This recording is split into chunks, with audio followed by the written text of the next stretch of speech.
So good morning once again, everyone, and welcome to today's training session. We are in the fourth week. How time flies, 4 weeks already, and it's going to end this week. Okay, straight to what we had what we have today. Hope we have a wonderful weekend, because I had a very restful weekend. I had to really shut down everything and rest. So this morning, being the fourth week, we're going to be looking at a topic called cultivation techniques. So in the first sequence, we will look at layouts that promote biodiversity. In the second sequence, we look at how to improve domesticated biodiversity on the farm. And in the third sequence, we look at how to improve wild biodiversity on the farm. Then we'll have a short break, and then we'll go to question and answer. And after the question and answer, we're going to have, we'll be able to navigate through the module 4, and explain to us what is expected. And for those who have not finished up all that needs to be done, we need to encourage them to quickly finish, because this week is the end of the training, and by the Friday, you should be able to download your certificate based on who have done what is expected at certain percentage. So we explain all that during the navigation, and hopefully I am praying that the 8 of us will be able to take up our certificate at the end of this training on Friday. So permit me to stop sharing my screen, and then we'll go into an ice break session. Welcome, Madam Chido, and welcome, Mickey. How was your weekend? Hope you had a wonderful weekend. Thank you. Hello, everyone. Yeah, I have a wonderful weekend. Thank you for asking. You're welcome.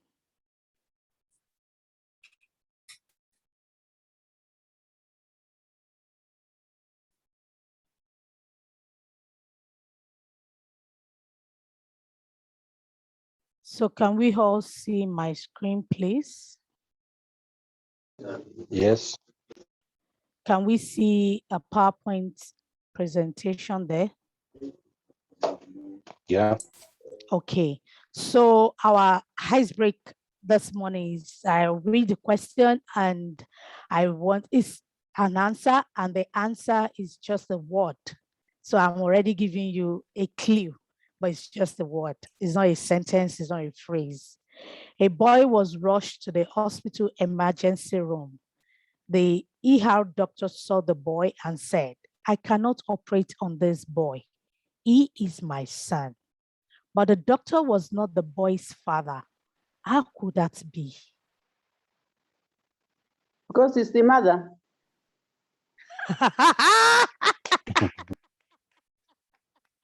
I'm sure you've done this before, why don't you know? Yes, you got it. It's the mother. Yes, that's the answer. But Chido got it. Have you done this ice-breaking session before? No, but because I know that there's always people think if somebody is a doctor, it has to be a male. Certain things, people think that it's male. An engineer, they think it's a male, you know? All those certain professions, people think it's always a male. Yeah, I've done a lot about gender stereotyping. Yeah. You're right, because we've just accustomed some professions that it's certainly a man, but things are changing. Women are getting to higher position. It is just being able to do what you are supposed to do, and then God gives you the opportunity and you get to the top. Anybody can be, a male and a female can be a doctor, can be engineers, can be even in the agricultural sector. It is really male-dominated field. So when you see a woman as a consultant, as this, they first of all, in fact, in Ghana, they will shift back and look at you. Listening to you is not, it takes time unless they see your skill or they hear you talk. That's when they start listening to you. They'll prefer to listen to a man first because there's this belief that's men. Thank you, Madam Chido, for answering that question. Okay, hope you had a wonderful weekend too. So I'll stop sharing my screen now, and then I will hand over to Ayo. Over to you, Ayo. All right, thank you, Allow Thank you, everyone, and thank you for that good ice break. Mandachido got it very right. That was excellent. All right. Permit me to share my screen.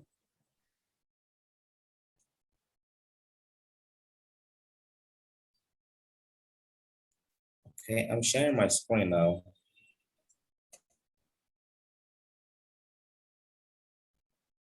Okay. So good morning, everyone, and welcome to this week training course. And we're going to be going through the week 4 training course on sustainable management of biodiversity, which is cultivation practices that promote biodiversity. What are those practices we do on our farm that can promote biodiversity? Assuming biodiversity is already existing on your farm, on your garden plots, in your organizational farms. So how can we continue to promote it? Okay, so at the end of this course, we will be able to know the cultural developments and the practices that promote biodiversity, know how to ensure or improve domestic biodiversity along the farm, which involve spatial planning that we have discussed, livestock, crop mixture association, and temporal planning. Then we will know how to ensure or improve wild biodiversity, which has a lot to do with the benefit of edges that we discussed, growth, wetlands, and grassy strips. We also know how to reduce the impact of fertilizers and pesticides on biodiversity. And the last but not the least, we will be able to compare the advantages and disadvantages of various development in and around our farms. So our usual methodology, the interaction session will last for 50-minute training with 9 activities in hall. We also have a breakout session, as Allow Me rightly said. We'll have the room for brainstorming, then encourage, and we also encourage participatory approach. That is why we call names. So we may use Padlets and WooClap as time goes on. So with this picture, I want to welcome us to this training. And let me apologize that this picture might not be too clear, but please try and look at it. If you look at the picture below, what are the consequences of any of the practice? Let's check. You can look at my cursor here now. You can see a goat. No, the goat is we defecate, we also eat. You can see burning crops, waste material, which has to do with mineralization and adding of potassium. Of course, the monocropping we have been talking about, you see maize stand, they are the only one growing there. So underneath all of them, you can see the sun, the sky directly on it, on the ground. So underneath, what happened under the ground? What are those things we see under the ground? When it is this goat that is just eating and desiccating, you will see that there will be compact soil and that will be poor in organic matter. When the goat is just eating, desiccating there, this is what we are going to see on the farm. Of course, when there is a direct sunlight on the farm, nothing there, just the sunlight is just coming, the rain is coming over the farm.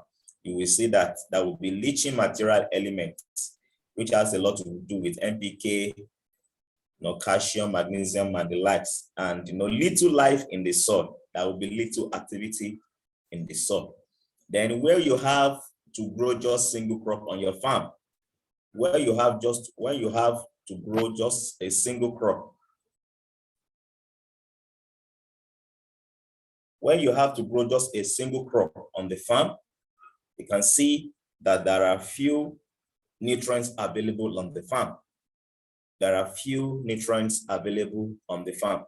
Of course, you can see underneath here, we have soil structure deterioration. You have soil structure deterioration, then you have soil exhaustion, unsustainable farming. Now, come to this other side. You can see my cursor. Come to this other side. So I will want to ask about what I've just mentioned. I've mentioned like 5 activities: the sheep grazing and desiccating. When you have to do your bush clearing and you are burning the crops. When there is nothing on the field, just the field is just there. There is no tree. The sunlight is just coming on the field. The rain is just coming on the field, and you are just having single or monocropping system on your field. What are the repercussions? So I want somebody to look at it and tell me what he or she can see. So you can see the tree here, you can see animals desiccating. So what exactly can you see? So let me start from Mikias. If Mikias can see my screen, can Mikias just respond? Please, Mikias, you can unmute yourself and speak. Okay, while we wait for Mikias, is Boswell there? Yes, I'm there. All right, good. It's good to know you are there. So of all the 5 activities I've just highlighted, you can see the other way around to it on this side. So what can you see?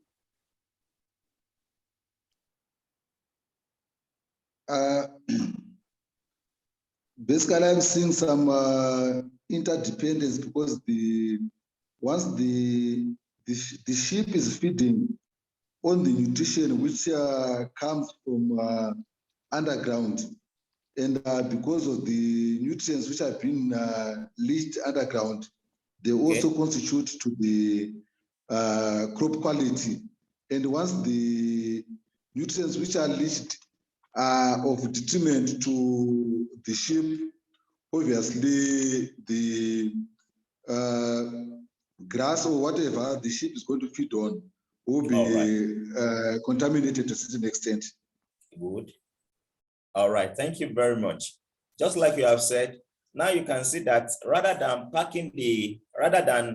the sheep just desiccating on the ground and is going to the ground, the desiccation will have been packed and compost. You can see compost production, manure recycling. And once that is done, you have a good retention of minerals and water in the soil.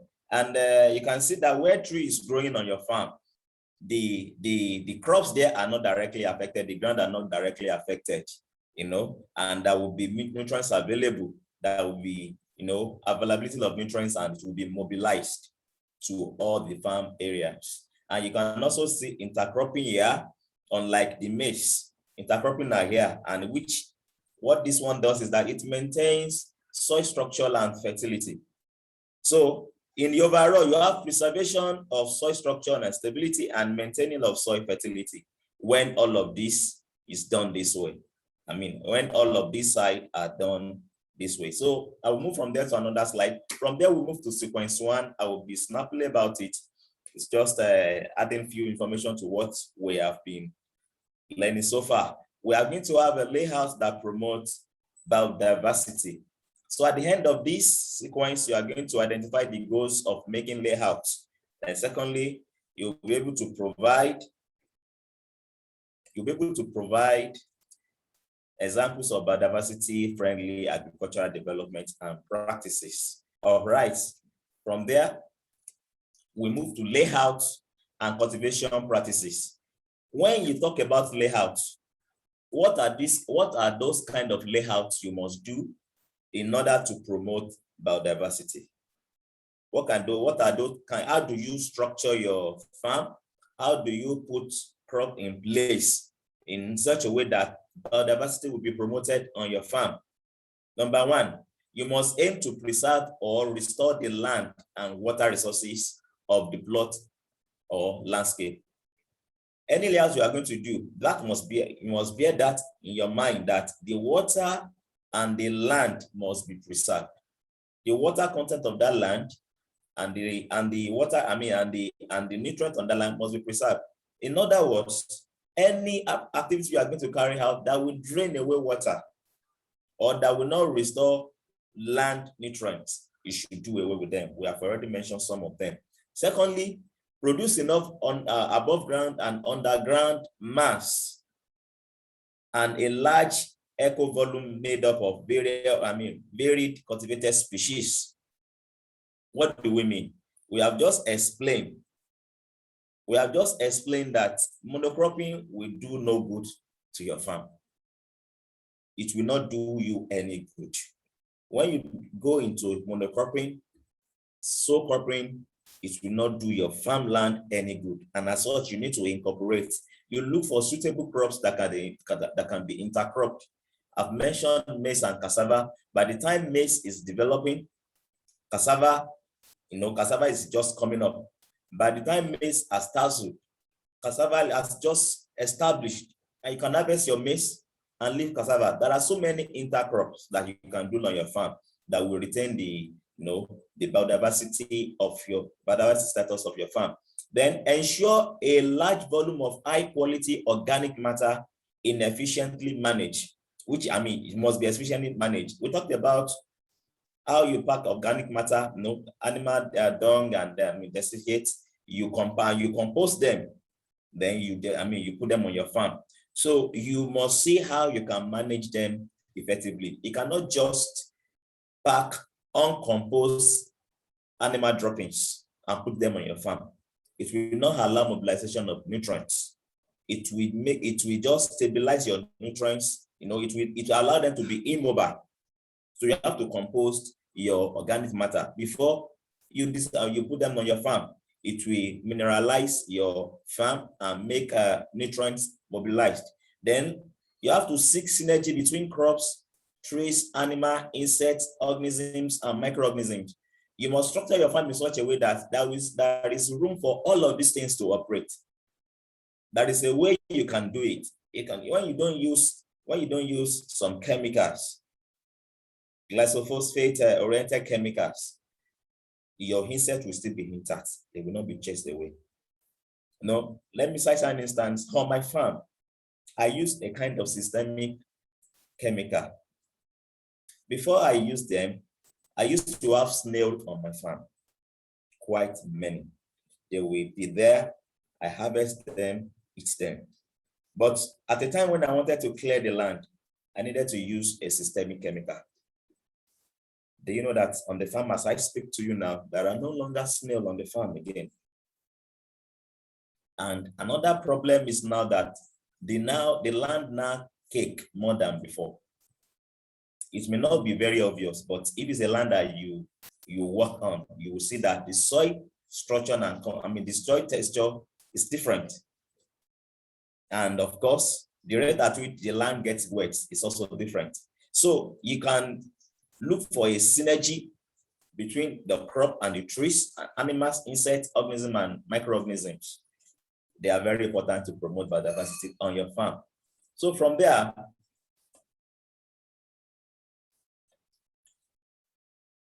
we move to domesticated biodiversity on your farm. What are those things you need to put in place when you want to have a domesticated biodiversity on your farm? Of course, we have discussed crop allocation. There are some crops you plant at a particular time. There are some crops you don't plant at a particular time. And there are some crops you plant in some places and you will not plant those crops in some other places, because of the kind of crop and because of the type of land you are planting them. That is what we mean by crop allocation. Take for instance, if you must plant a maize, you must make sure that your land at that particular time has nitrogen, because nitrogen is needed for the establishment of your maize to start with. Without nitrogen in your farm, on your plot of land, you will not have a good yield. That's the way it is. So you have to do a crop allocation in a way that it will be suitable for the crop. Then that is intra-plot mixing. It's just similar to intercropping. When we talk about intra-crop mixing, it's just putting some crops together, planting them together. I've mentioned a kind of a farming system whereby you plant various vegetables. They might not necessarily be a particular kind of vegetable. You just plant various vegetables on a plot and you mix them together. There is a way they cross. There is a way they interact together to make sure that a domesticated biodiversity is promoted. Then there is rotation. Rotation is what you plant this time is not what you will plant the next time. You rotate it. Probably you are planting sorghum this season.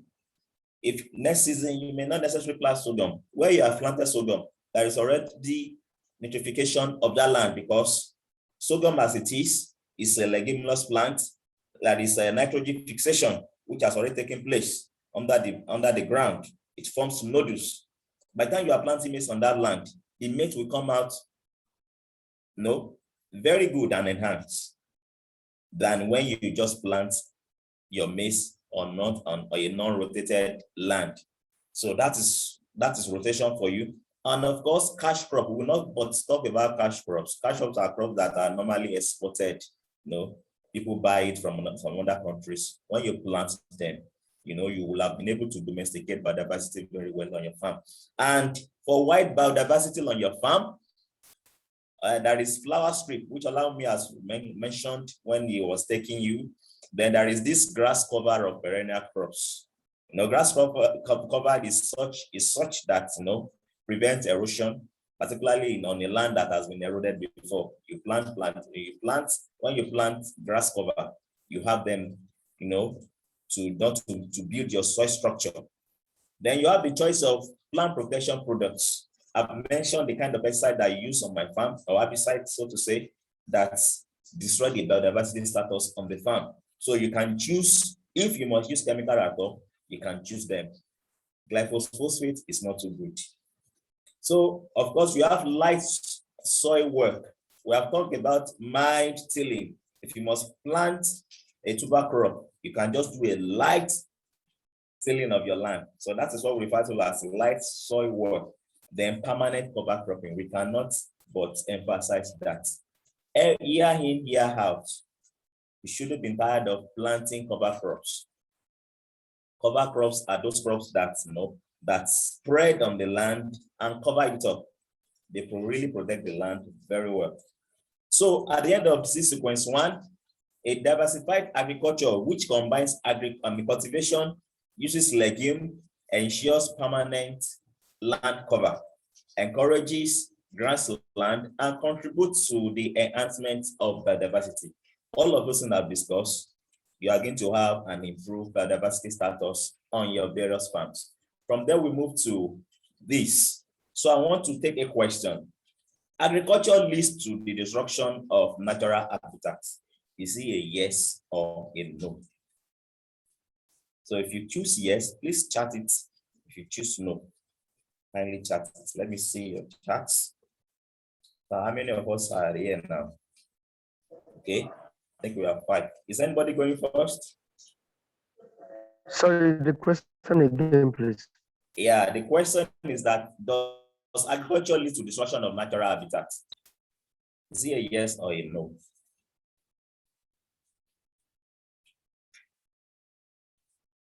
Okay, Boswell said yes. Okay, I can see that. Who else is going? Chido, what do you think? I'm saying yes as well. Okay, yes too. That's good. Then Daniel, Does agriculture lead to destruction of natural habitat? Is it a yes or a no? Okay, I think somebody has sent a chat. Let me see. Okay, allow me to send the, if you must use the work lab, you can just send it to your browser and you can give us a record. Okay, is there another person talking? Yes, Ayo. Yeah, then you are welcome. Does agriculture lead to, okay, Daniel is off. Okay, are you still there, No, Daniel? I'm getting you. Yes, All I'm right. still there. Okay, good. Does agriculture lead to destruction of natural habitat? Is it a yes or a no? I would say yes. Oh, yes. Okay, thank you. Everybody's choosing yes now. Okay, who have not spoken this morning? Mikias, are you there? Is Mikias there? Okay. Since Mikias is not hearing us now. All right, it is a yes, actually. So you are all correct. Agriculture actually leads to destruction of natural habitat because there's no way you are going to farm that you are not going to plant bushes. Sometimes you burn, sometimes you cut down trees. All of these things have specific roles they are playing in the wild, on the field. And once you cut them down, you have already destroyed natural habitat. So it is a yes for an answer. So we move to sequence 2, how to improve domesticated biodiversity on the farm. So at the end of sequence 2, we are going to know how to combine livestock farming with production system, no spatial cropping techniques. I may not necessarily take that because I took it the last time then, temporal crop layout techniques. Okay, now in combining livestock farming and crop production, what are those things you are going to expect? What are the expectations? I think many people are into it now. Some people will have an husbandry where they rear their cattle, they raise cattle, they raise sheep, and they also have a farm where they grow crops. So many people are into it now. It's a business on its own. So what are those things you are going to expect? Number one, that system will add value to crop residue by using them to feed cattle. Imagine when you grow your crops and you harvest your crops, the residue on the crop, the ones you are leaving out on the crop, probably you cannot pack them or you just definitely want to leave them out. Your animals can come over there and feed on them, and it will be good for them, nourishing for them. Of course, adding value to animal feces by using it to fertilize the soil and the feed plants. We've talked about composting. Now, we understand that there are some companies that are into selling compost materials. They will sell it for you. You will buy with your money. But it's what you can also do if you are combining livestock farming and you have a crop production farming with it. So it's what you can produce by yourself. So you don't have to spend much on manuals because you can always pass your animal droppings and compost them for the use. So when you combine livestock farming and crop production, you have what we refer to as agropastoral system. It's a very familiar word. We cannot but mention it. Both of them together will result to agropastoral system. And that system, basically what it does is that it recycles nutrients in the soil and it sustains and manages the soil fertility. So if you don't mind, get some some animals, maybe goats, maybe sheep, have a small garden for them. Grow them, just grow them there. Then you can make use of the manure. You can compost it and make use of the manure. There are trainings on how to compost manure. PolyCP will also offer such trainings. You can enroll for it and the rate at which you spend money on fertilizer and compost material will reduce or will completely be eliminated. So that is what agropastoral system stand to offer you. So what are the advantages of agricultural system practice? Agropastoral system. What are the advantages? Number one advantage is manure production. Just as I've explained. Of course, it uses plow farming. You will need to apply them by your hand. However big your plot is, you will need to apply them. Now, if you don't want to apply them by hand, you apply them using tractor. Allow me, I've already taken us how to use tractor on the farm. So there is a way you apply it that it will not, when you want to use machinery, you must see to how you will not damage the soil structure. So it's also strengthening erosion, erosion control. In a land that is, that is already open to erosion, when you apply manure on such land, of course, it will strengthen it. When you cultivate agropastoral system, it will strengthen. It is strengthening control of erosion, and there is also household food security, which will be strengthened. When you do both of them, you will not have have to go and buy meat on the farm. From the sales reps, from your shop, from the shops, you may not have to spend money on buying feeds. Like what I do in my house, though I don't have sheep, but I have poultry. I use my manure to enrich the soil where I plant vegetables. So when I need meat, I just use one of the poultry occupants. I'm talking about the chicken now. Slaughter them, eat them. I do not need to fertilize my land because I always use the animal droppings to nourish the ground where I'm planting the crops, the vegetables. So it is what we can go into on the organizational scale and on a household scale. It's what we can do. It doesn't cost much. Of course, disadvantages are also there. Requires more labor. Imagine how you will need to pack animal dumpings. Sometimes it can splash on you, particularly when you are doing that in the rain, or if it is wet. Sometimes it smells. So you need to see how you can, in a way, make sure that it doesn't irritate. So it requires man labor.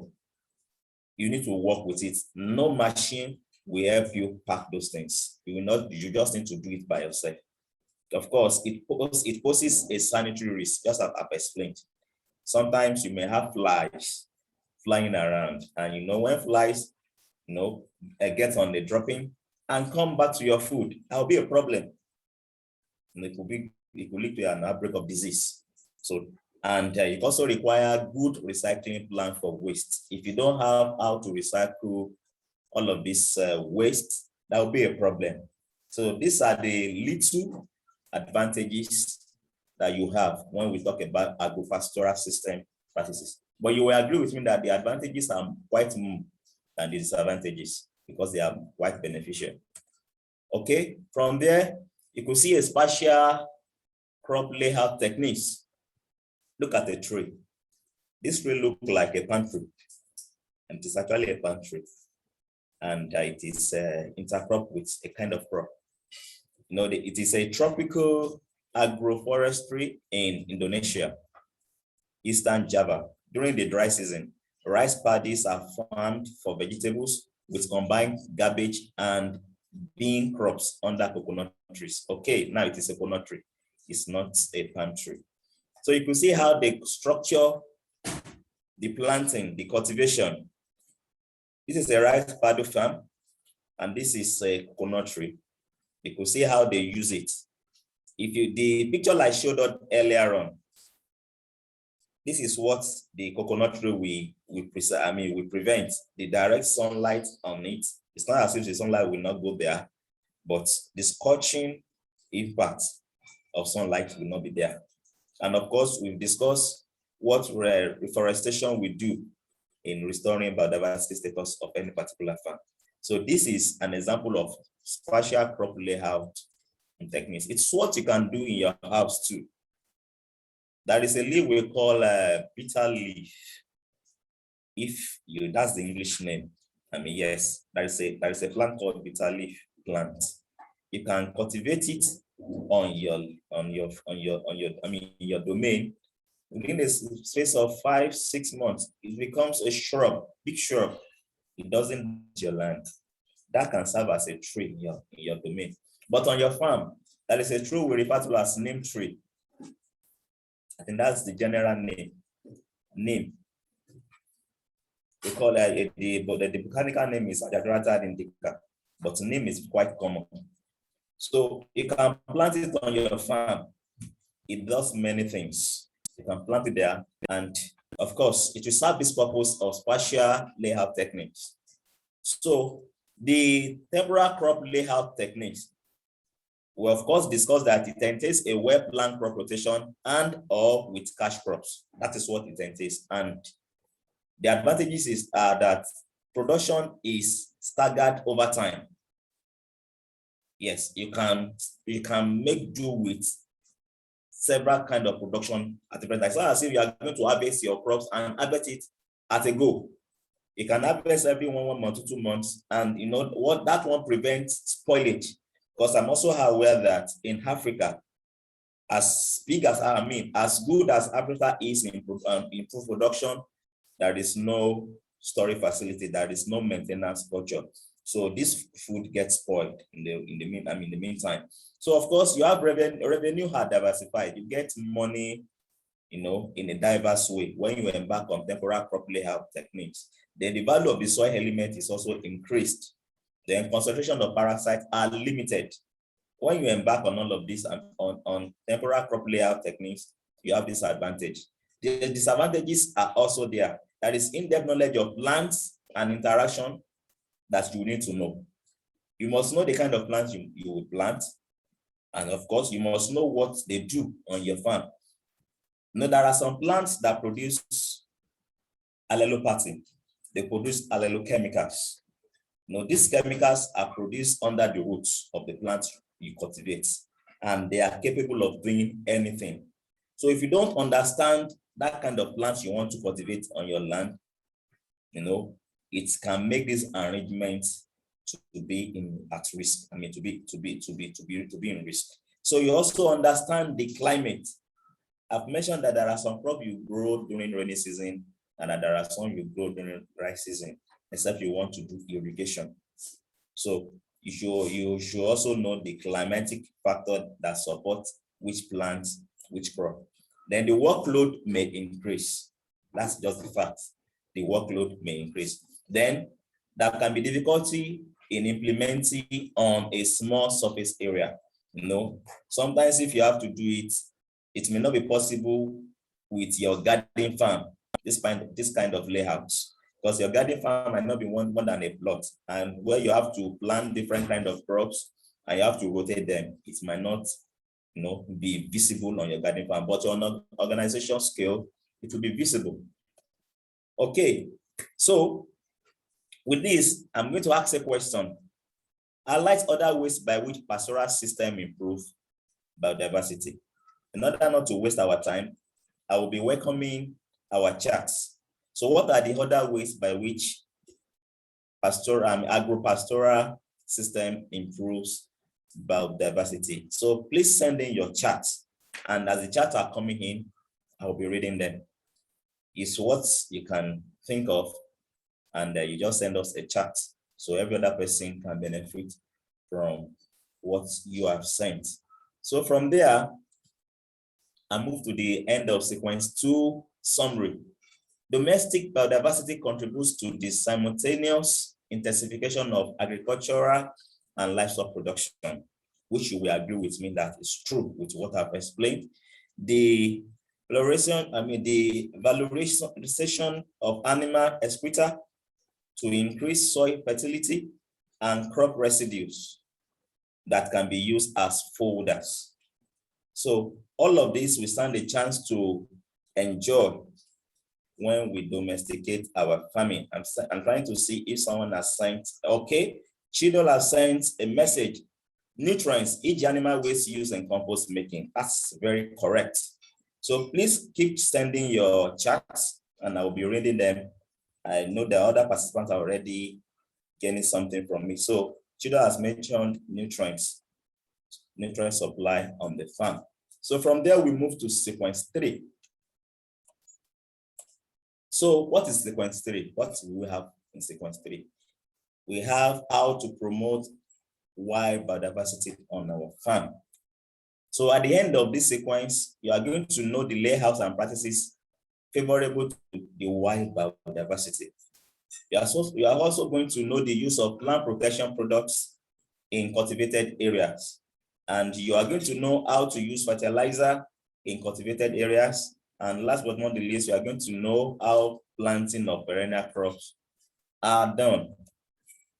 Of course, there are 2 main types of wild biodiversity that must be promoted. And number 1 is para-agricultural wild biodiversity, and the second one is extra-agricultural biodiversity. I will not go into this detail, but the scroll that is on the e-learning platform will do justice to it. Because of our time, I don't want to bother us with para-agricultural wild biodiversity and extra-agricultural type of biodiversity. Now, some practices are favorable to wild biodiversity. One of such is natural and semi-natural edges. Allow me to discuss what edges are, if you can recall. So, varied edges provide shelter and a ladder for numerous animals and birds. If you take a look at this picture, now this looks more like a palm. Okay, somebody has sent a chart. Okay, Timothy Lode Yale says security, bees on the farms scale away Fulani S-men. And trees planted on the perimeter serves as habitat for bees. That is okay. Okay. Okay. That is very okay. All right. So I believe we have all gotten that.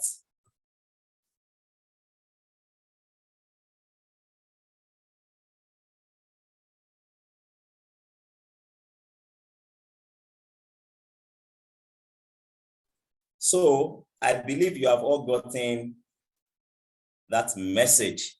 So if you look at this picture very well, you will see that there is this palm tree planted, just like Timothy rightly said. The planting planted, you will see the way it is constructed, they are not eliminated. In some places, in the name of wanting to establish a farm, you eliminate all these tall trees. You know, you will have removed the edges around the farm. And all these animals will not have hiding place. And like I've told you, every animal in the wild are playing a particular role. For some of us that watch that is what we normally watch then. I've forgotten the name now.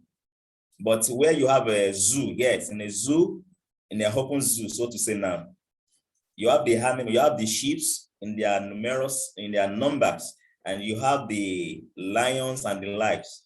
And the lion feed on the sheep. The sheep feed on the grassland. You know, the ecosystem chain connecting themselves that way. So that is the way it looks like when you have edges on your farm. Of course, there will not be invasion. These edges, as you are looking at them, forms a kind of boundary for all the animals. Some animal will know their boundary, that if they cross these particular edges, they are going into a danger, into a danger zone. While some will just be in there, that this is our territory, we are not going anywhere. And of course, just like Timothy rightly said, all these are where the bees are. You know, the hives of bees, this is where they place them. And somebody rightly said that when bees are eliminated from on the earth, it will not take time before the earth that we are in collapses. Yes, I think I read it online. So every animal in the wild have a very great role they are playing. So hedges should be encouraged. We don't cut down trees anyhow. Of course, from there we move to the other one. We have copses. You could see this picture. Copses are small wooded areas of surface area between 5 acres, between 5 hectares and 50 hectares. Above 50 hectares, the space should be considered as a forest. When the trees, the bushes we are seeing here, when all of these things are the one covering the whole ground that you are seeing here, the bare grounds here, it becomes bushes. But when you can still see a plain land where trees are not growing, grasses are not there, all these trees that are growing, the bushes that are growing, we refer to them as copses. And they play a very crucial role, a very great role in advancing wild biodiversity. For some of us that have been in the wild before, you will realize that you will get to some places, they will be like this. You'll be wondering that why are things not growing here? Why do we have bushes here and this place is just bare ground? There are places like that. That is why we call them natural. That is the way God designed them to be. You will not see anything growing there. But some meters away, you will see thick bush. I've been there before. For some of that have farmed in the bush before, you will see that place. You see that the place is just plain. If you try to put some things here, it will not grow. It was naturally selected, to be there like that. And we refer to them as crops. So from there, we also have wetlands, where we have ponds, dishes. This is very common to many of us, particularly some of us that have lived in the villages before. Or if you have villages around you, there will be a particular stream flowing from where you cannot trace or where you can trace as we cut across your village or your farmland. So the areas close to that riverbank is what we refer to as wetlands. And more often than not, we feel discouraged because those places can breed mosquitoes. But the advantages are quite weightier than disadvantages. They are quite weightier than disadvantages. So those wetlands are also there. They are naturally created and they promote wild biodiversity. In some cases, in the name of wanting to create an environment for farming, they dam the river. When you dam it in order to get the water flowing to your farm, you are destroying the biodiversity status of that area. You can tap from it by pumping the water from the river over to the farm. But once you dam it, the biodiversity of that area is being destroyed. So I believe we are familiar with all of these things because some places where you don't really have water during dry season, they try to dam in order to get water flowing to their farm. So we also have grass strips. Grass strips provide multifunctional vegetation cover made up of flora adapted to spatial characteristics of the plot, to its environment, and to the need of the farmer. Like I mentioned, that grass strips have been discussed, but once you have them in the wild, I showed us a picture where you have just grasses there. They are there for a purpose, for the preservation of the biodiversity of the wild. Trees will not grow in that place. More often than not, we refer to those places as savanna area. You just see grasses growing there, no trees. That is a savanna area. Those places, they are naturally created that way. And they are maintaining a kind of sustainable wild biodiversity. Okay, so over to what we are very much used to. I'm talking about the use of plant protection products in cultivated areas. And after this, we will get a 5-minute break. So we are all used to plant protection products. We are used to use of broad spectrum herbicides when we talk about contacts. Once you spray them, it destroys the plant from the root. It destroys it from the root. We also have selective herbicides. For selective herbicides, we have the herbicide that deal with broadleaf. Those herbicide chemicals, they will only kill any broaded leaf plants. So when you spray them on your farm, on your crops, if there is any plant there that has broad leaf, that is what that chemical will target. And of course, we also have narrow leaf herbicides. So when you spray them, it will only select those plants that have narrow roots. Then we have insecticides, the one you use to kill mosquito, the mollusks, and every other arachnida family animals. We have fungicides. Fungicides are quite common because the 90% of crop disease that we have are fungi are responsible for them. So there are quite a number of fungicides that are produced en masse to serve that purpose, to kill fungi. So we have them that we use them. So what are the impacts?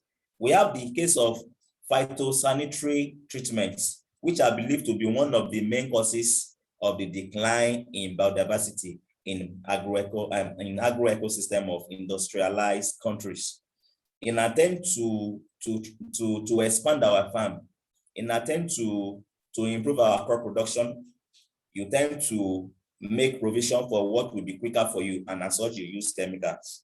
And of course, they have adverse effects on the land.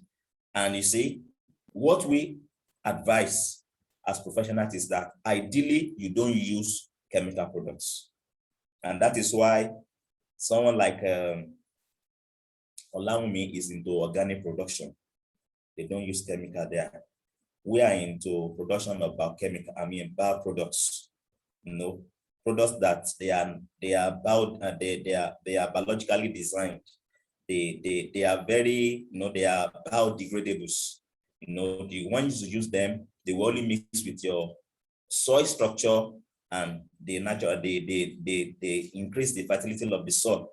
So that is the main reason why people are going into organic production and biopesticide production. Of course, you will have buffer zones on your farmland. These are spaces adjacent to the cultivated plots, which are occupied by permanent vegetations. They can mitigate the negative effect of plant protection products. If on your farm, you have a place where you don't farm at all, you leave them, they are like bushes. Sometimes you clear them a little so that it's not too bushy. And your farm is surrounded with such places.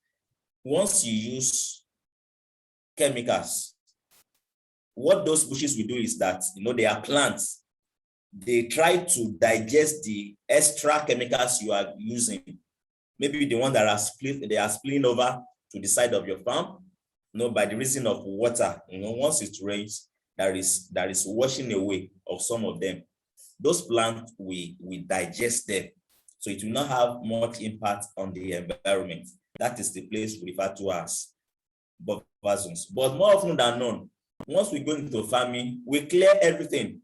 We don't leave any bush around, we don't leave any tree around. And that is why we are having a great effect of the use of pesticides in our environment.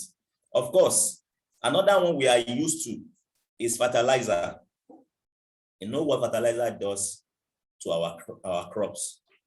There is a nitrogen fertilization, and which results in significant loss through leaching. We have talked about that more often than not. When there is a leaching on your farm, it contaminates the water environment, the water bodies, and we have the case of eutrophication, like someone rightly mentioned 2 weeks ago. So of course, there is this contamination of aquifers. So too much nitrogen also weakens the plant growth. I mentioned that as good as maize require nitrogen, when nitrogen is too much for maize to grow, it will be stunted. For some of us that have seen chlorosis before, yellowing of leaf, it's very close. The impact is very close to it. You see the symptom very clear there. The leaf of maize will become yellow because the nitrogen is too much when you try to fertilize your land because you want to boost the production system. It weakens the plant. Of course, the buffer zone where you leave your bushes, your trees will also cover up for you if there are excess usage of it. But like I've advised, it is better you don't use it at all. So areas, okay, I said we are going to have a 5 minutes break. Okay, please permit me. Can we take a break from here? Can we have a break? Are you still hearing me, please? Yes. Yes. All right. Yes, I think there are, it's 4 minutes to the dot of the clock. I mean, okay, it's 2 minutes to the dot of the clock now. So it's 2 minutes to the dot of the clock now. Can we take a 5 minutes break? Then we come back in 3 minutes after the dot of the clock. Okay, please, they just take a break, take some water, stretch your legs, relax. If you need to put your system, your devices in place, just try to do them. And we'll be right back in the next 5 minutes. So my sincere apologies again, I was already carried away. Okay, please go for your break and we'll be right back in 5 minutes time. Thank you.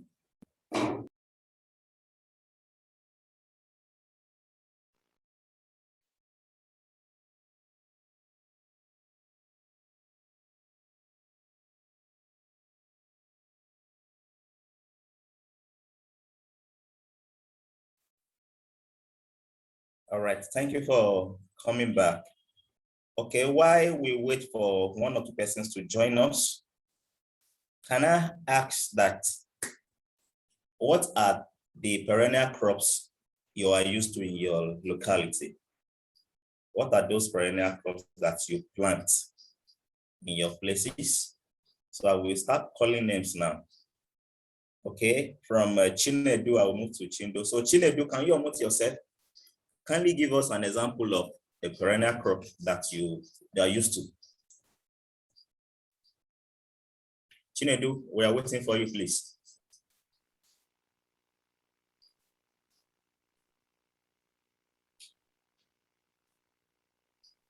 Chinedu, can you hear us? Can you hear me, please? Okay, while we are waiting for Chinedu, can I move to Chido? Okay, Chido, may I know the perennial crop that you are familiar with in your country?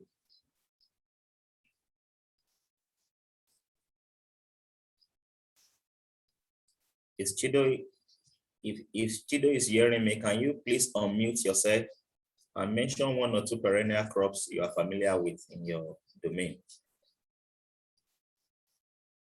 Okay, while we wait for Chido, what about Mikias? Is Mikias there? Is Mikias there? Mikias? Okay, while we wait for Mikias, is Timothy there? Soil. Yeah. Hello? Yeah, I can hear you, Timothy. Yeah, we have on the farm, we have mango. Okay. Hello? Yes, I can hear you. Please proceed. So the major perennial crop we have is just mango. It's all right. Thank you very much. What about the plantain? I remember now. You have plantain. Okay, plantain. Okay, you have purple too. I think I can hear that. Purple, right? Yes, yes, we have purple. All right, good. Okay, thank you very much. Over to you, Daniel. Can you mention 1 perennial crop you are used to in your country? One of the perennial crops we have in Kenya is avocado. Good, avocado. That's great. That's great. All right, thank you very much. So is Mikias back now? Mikias, if you are hearing me, please unmute yourself. Can you tell us any perennial crop? Okay, Mikias is not back yet. What about Chido? A perennial berries. Okay. You said perennial and what else? Yes, yeah, just a perennial or 2 perennial crops you are familiar with. Okay, berry fruits and guava fruits. All right, good. Guava plants. Oh, good. Thank you very much. Okay, One more person. Okay, is Chinedu there? Okay, Chinedu is not there. All right. So why I asked us to mention a perennial crop is the fact that where we plant our perennial crops, we are also, in a way, promoting wild biodiversity. Timothy rightly mentioned the case of bees having their hive from the trees. You can also have the nest of some kind of birds on the trees of the perennial crops. So here we said that it is heterogeneous by strata or by age or by species or by variety. As you can all see, there are different varieties of pawpaw. Some will be big, some will be taller, some will have a big fruit, some will have small fruit. Some will not take time to ripe, and some will still look green, whereas they have already ripened up. And all of these are favorable to wild biodiversity. And that is the reason why I asked us to mention the perennial crops we are familiar with. So the summary of sequence theory that we have just taken is that efficient management of land resources, erosion control, organic fertilization, crop rotation, crop combination, and water resources, which has to do with integrated management, eco-friendly phytosanitary treatment, and etc., are precursors to preserving wild biodiversity. All of those things you are cultivating on your farm, just as you have rightly mentioned them, you can improve on them. You can grow more, you can expand your land and put them there. You know, we are trying to open up a farm now, a field now. We want to put there cashew trees. About 3 acres, 4 acres, 5 acres, we want to put there cashew trees. You know, cashew trees is also a kind of tree that promotes wild biodiversity. So it is inside the deep forest. But of course, we're going to clear that place and we establish cashew trees there. And in a couple of 5-6 years, you will see them coming up, promoting biodiversity in that area. And of course, they will serve as a source of revenue for us as a company. Okay, so I want to ask a question. Some people have not sent their feedbacks about the previous question I asked. If you can still remember, please, you can send your feedbacks.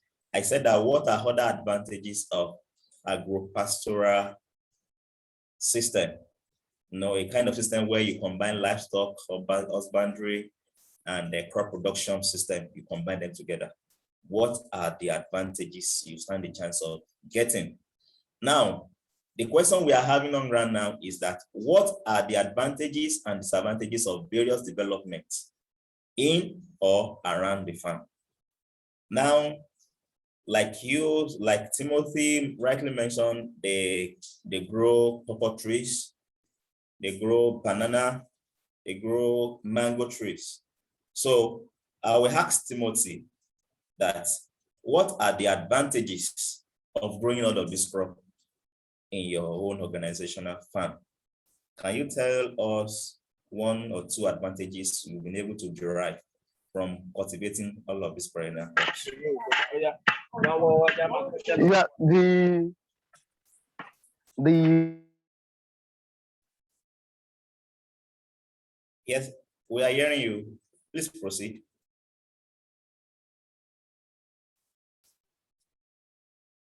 You can proceed, Mr. Timothy.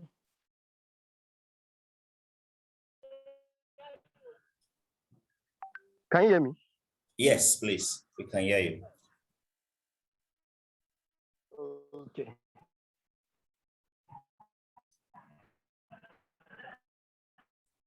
I said the returns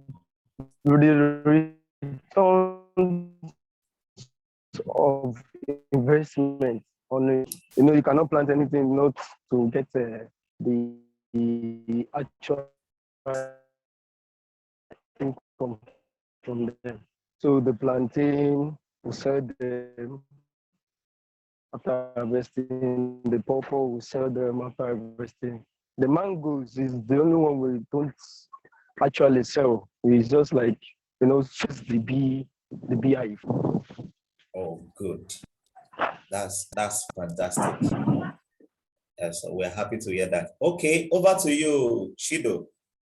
Can you mention in few words the advantages and disadvantages of the various developments you mentioned about the perennial crop cultivation in your area? The advantage is that the fruits, both the fruits, we can sell them, but there's a problem with the guava fruits because the guava fruits, they mature at the same time and quickly. And also if it rains during the time when they are mature, they bring in a lot of flies. Good. Oh, that's a disadvantage, right? So the flies is the disadvantage. Oh, I see. Yeah, that's good. Thank you very much. I imagine when mango is ripening up in a particular farm, just like Chido rightly said, flies will eat over there and you will have a lot of flies around. At a particular time, it was causing cholera in some part of Nigeria, and it was needed to be monetized. They asked people to be picking mango fruits around, and they will be paid for picking them. It's as bad as that, and it's one of the disadvantages. Okay, who else have not spoken? Okay, Daniel, can you tell us in few words the advantage and disadvantages of development you have in your perennial crop farm? Yes, the perennial crop that we have in our farm, as I had said, is avocado. Yes, so what are the advantages? So the avocado, one way they help in the generation of organic matter because they shed a lot of leaves. That's acts as a mulch in the fields. Okay. Since again the crop as it grows, it also grows a bit tall, so it also acts as windbreak. Good. And even the pollinators also, as they scavenge even on the avocado, so it has increased the population of pollinators in the farm. That's fantastic. I've not seen what I would really say as an disadvantage now for the avocado, because just a project that we have started. This is the 3rd year, so we're just into the first flash. Okay. Yeah. All right. Thank you very much. Okay, so now that we all know the advantages and disadvantages of various developments we have around us, so we know what to do and what we ought not to do when it comes to promoting wild biodiversity in our area. And with that, we have come to the conclusion of this particular session of training. And I want to welcome any kind of question now. So is anybody coming first? Who will bear the cat? Can you ask any question or anything you are not clear with?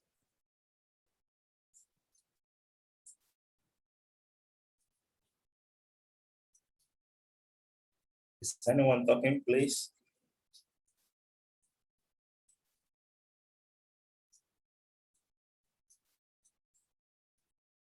Okay, in the absence of any question, I want to appreciate you for your attention. And I want to appreciate you for giving audience to the assignment so far. And I also want to encourage everyone to please complete the assignment. So thank you once again. And I'm going to unshare now and hand over to Olaomi. Thank you. Over to you, Olaomi. Thank you, Ayo. And thank you for taking us through the class today.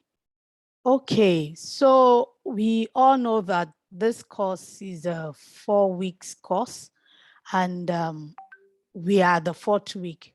Like I was saying in the morning, how time flies quickly, and gradually we are at the end of the training. So I'm sure every one of us had opportunity to listen.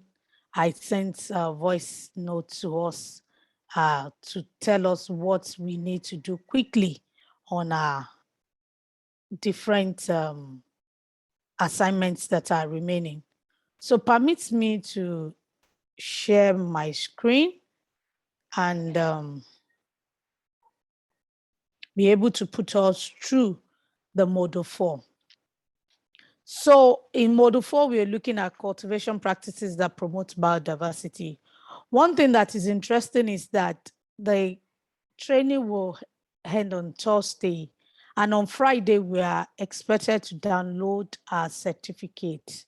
Though on Thursday, we explain the procedure to us, but it is also a function of what we have done so far, what you have done, your assignments especially, and test your knowledge.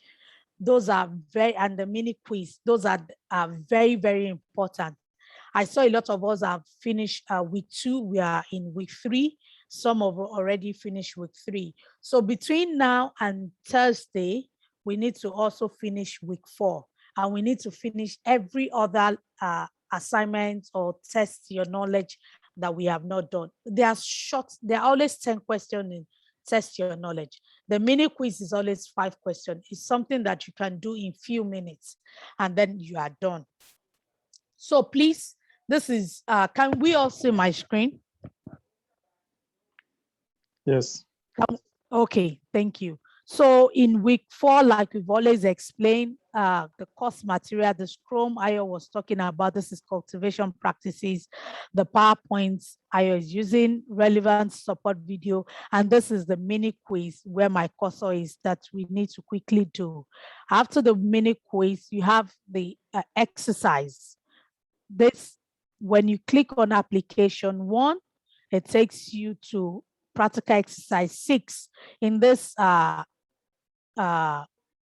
training for the 4th week, we have 3 exercises.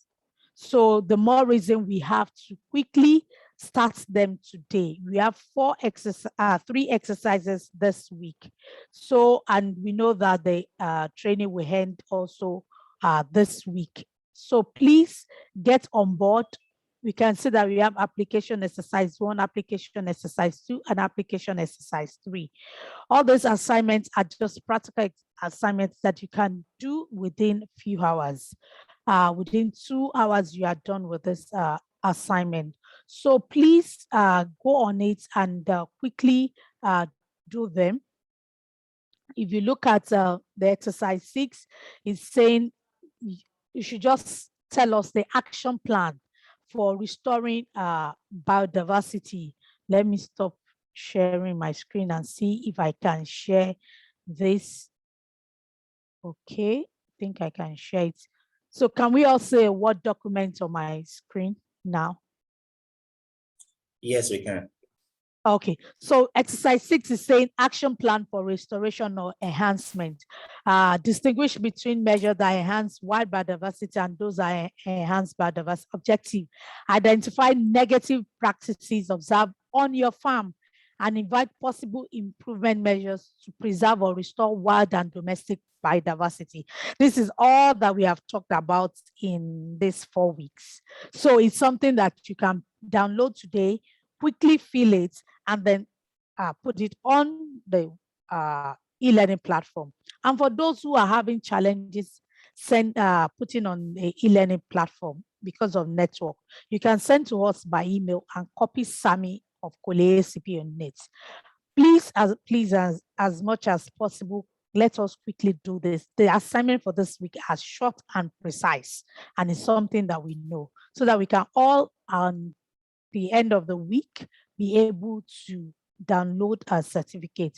On Thursday, we will put us through the procedure for downloading a certificate and what we need to do first. There's an evaluation form that we have to fill before we fill the before we can view our certificate, and after viewing certificates, then you can download it.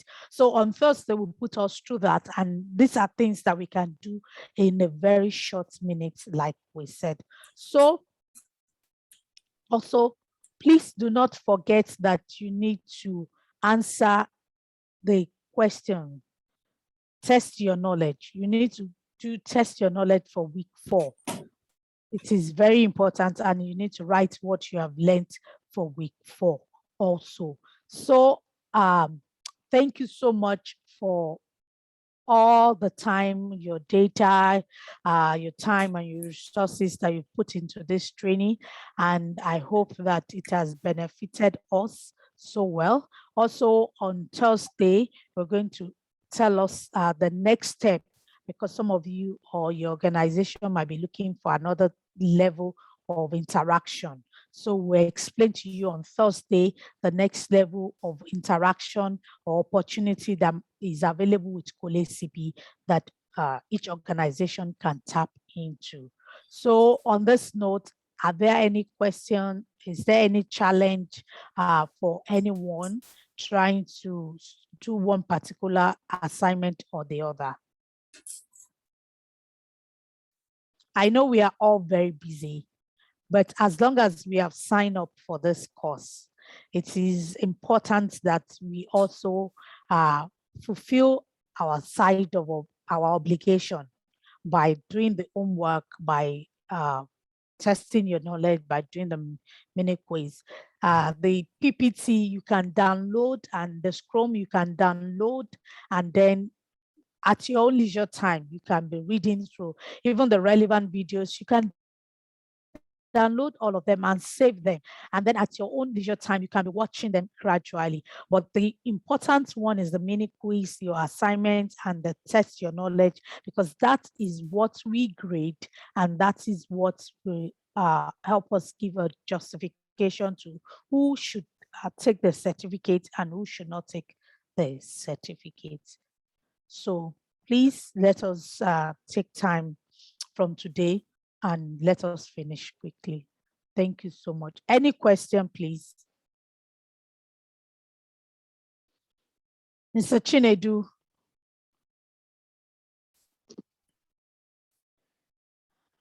Yeah, Mr. I was Chinedu. about.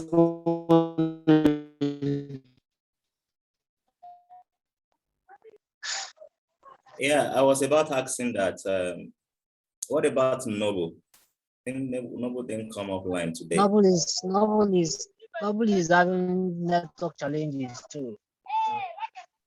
It's only Timothy that his network is a bit stable. The rest of us we're having network challenges. Okay. So once, yes, I can hear you correctly.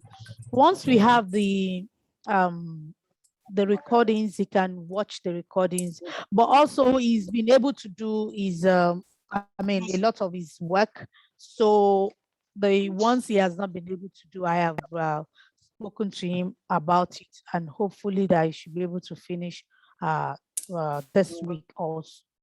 So, and also to you. So please, let's quickly finish, and let's finish up this week also. Okay. Thank you, Mr. Chinedu. Any other challenge that we're facing? Or is there anything that we have not addressed? There is an assignment that I asked us to do in week 3, and nobody has actually done it. Probably we've done it and we forgot to share the legislation in our countries, in our respective countries, that has to do with biodiversity.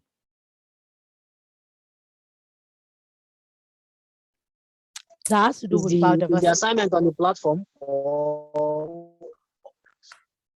So I mentioned it during our live session. So I will put it on the platform for us to remember. And it's for us to be able to understand and know the different laws that governs the area of the area where we are working, which is agriculture. And excuse me, especially biodiversity. What are the laws that governs biodiversity in our different countries? Because they are there, and one might violate one and can put one into trouble, and then they say ignorance is not acceptable in law. Also, that's it. Thank you, Madam Chido. You said that you on Thursday you'll be having board meeting and you try to do your homework. Yes, I know you always try to do all your work on time. So I sent you feedback this morning, and as at today, I mean, it's just the week 4 that you are left with. So you have been able to complete week 1 to 3. So thank you very much. Thank you, everyone, and hopefully we'll meet again on Thursday, and we'll be able to interact, and hopefully I'll be able to see some people in there. I'm hoping to come to different countries, and I'll be able to meet everybody in our different countries physically once this COVID is over. Thank you very much, and we'll bring the class to a close today. So on this note, I'd like to say thank you again to everyone, and bye for that. Bye. Bye. Bye.